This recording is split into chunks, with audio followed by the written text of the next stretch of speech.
দেখেন গরুর পূজা কিভাবে শুরু হয় পৃথিবীতে প্রথম, গোবৎস পূজা, গরুর বাচ্চার পূজা কিভাবে। সে স্বর্ণগলি গরুর বাচ্চা করে জিবরাইল আলাইহিস সালাম যে জামিনে এসেছিলেন, ওই ফেরেশতার পায়ের নিচের একটু মাটি সে বুদ্ধি করে প্যাকেটে রেখে দিছিল। সে গরুর বাচ্চা বানায় স্বর্ণ দিয়ে গলিয়ে ওই মাটি এটার মধ্যে ঢুকাই দিচ্ছে ভেলকি দেওয়ার জন্য। স্বর্ণ দিয়ে বানানো গোবৎস গরুর বাচ্চার গায়ে যখন সেই মাটি ছুঁড়ে দেওয়া হলো, এখন বাছুরের ভেতর থেকে ভ্যাঁ ভ্যাঁ আওয়াজ আসতেছে। কি আসতেছে? সবাই তো অবাক। সামিরি বলে, আরে তোমরা যে 70 জন দিয়ে মুসা আলাইহিস সালামরে পাঠাইছো ওইদিকে, এত ঘুরতেছে, আল্লাহরে খুঁজে পায় না, আল্লাহ তো এটার ভিতরে ঢুকছে। নাউজুবিল্লাহ বলবেন না?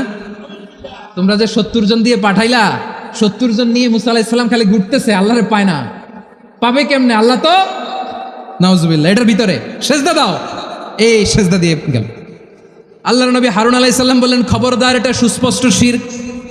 আল্লাহ সব গুনাহ মাফ করে, শিরকের গুনাহ মাফ করে না, খবরদার তোমরা থামো। কে শোনে কার কথা?